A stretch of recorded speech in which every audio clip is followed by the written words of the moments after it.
In the last hour, Tropical Storm Helene gained enough strength. It is now a Category 1 hurricane. Helene is roaring toward Florida's coastline and is expected to make landfall by tomorrow night. Some parts of the state already feeling the impact from Helene's outer bands. Forecasters are warning this is a dangerous and life-threatening storm system. Now, this hour, mandatory evacuations are currently underway across Florida, and almost every single county is under a state of emergency. Governor Ron DeSantis had this warning for residents in her path. Once you have the storm effects to start to be felt, you really got to have your preparations done. You do not want to be on the road when you have major wind and rain that is happening. Well, we have the best in the business tracking the storm as it inches closer to Florida. NBC News meteorologist Bill Karins standing by here in the Weather Center. But first, let's head straight to Marissa Parra, our NBC News correspondent who is live in Pinellas County, just west of Tampa. Marissa, evacuations we just mentioned are currently underway, and especially in the county where you are. But what preparations are sort of in place? What's been done thus far moving ahead of that storm? Hey guys, well, hello to you from the evacuation zone. As you can see, people hard at work to prepare their homes, their businesses for what's ahead. And we're seeing people who are telling us they're sandbagging for the first time. Maybe some of them have experienced flooding in their homes before from previous hurricanes, whether that be Hurricane Helene, Hurricane Debbie.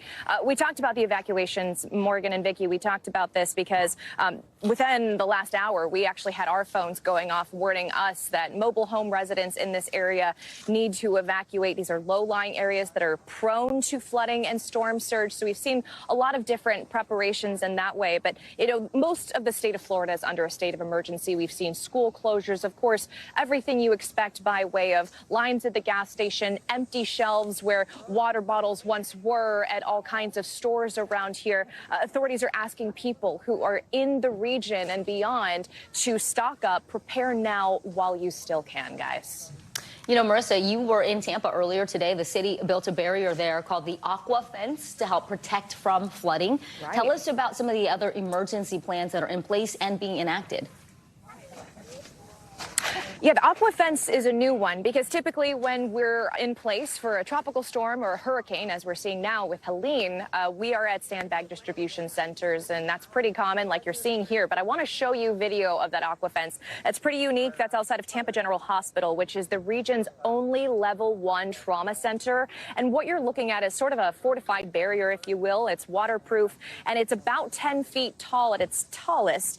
And so that is supposed to protect this hospital from upwards of 15 feet of storm surge. We talked about how this is a region that is very prone to flooding and storm surges. So very critical because there are patients that are inside. It's very difficult to move patients. And of course, furthermore, if there are injuries that happen during this storm, during the flooding, it's good to have a place to take them to. And so this is a unique piece of preparation that we really thought was interesting to highlight. But of course, for most of the people, this is what the preparation looks like at home, guys.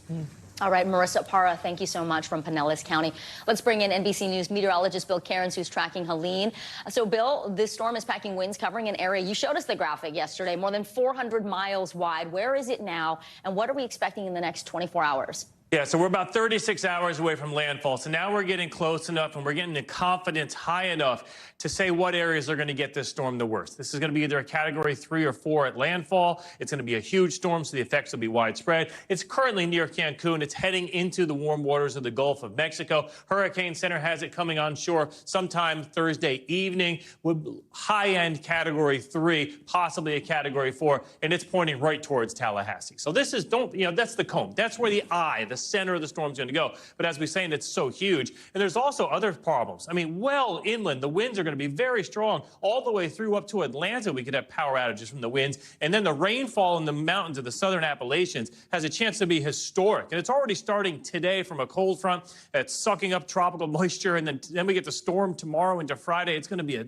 huge mess. All of our computer models are accurate, pointing right up towards Apalachicola, towards that Big Bend area. That's where we have the hurricane warnings well inland. Maryland, all the way up here to Albany, Georgia. Almost now the entire state of Florida is under a tropical storm warning with the exception of the Pensacola area. And we've extended those up now the coast, including Savannah, almost all the way up to Charleston. The worst devastating from the storm surge, just right of the center, that's this Big Bend area down to Cedar Key. It was still looking at 5 to 8 feet. So for the west coast of Florida, it's kind of a glancing blow from the wind and the rain, but the storm surge is going to be like a hurricane. So that's going to be your biggest concerns. And then the rainfall problems. We already have flash flood warnings where that landfall is going to be just from these thunderstorms that are lingering here. And the rain has already started up in the mountains of the Appalachians. We expect heavy rain today. And then on top of that, tomorrow, we're under a high risk 2 days in a row. Very rare for that to occur. That's this area from Asheville here all the way down to Atlanta. And some areas can get, 10, 15 inches of rain. So there's so many aspects to a major hurricane, just a huge disaster. People have to prepare. Today's really the last day. All right, Bill Karins. Bill, thank you so much. Thanks for watching. Stay updated about breaking news and top stories on the NBC News app or follow us on social media.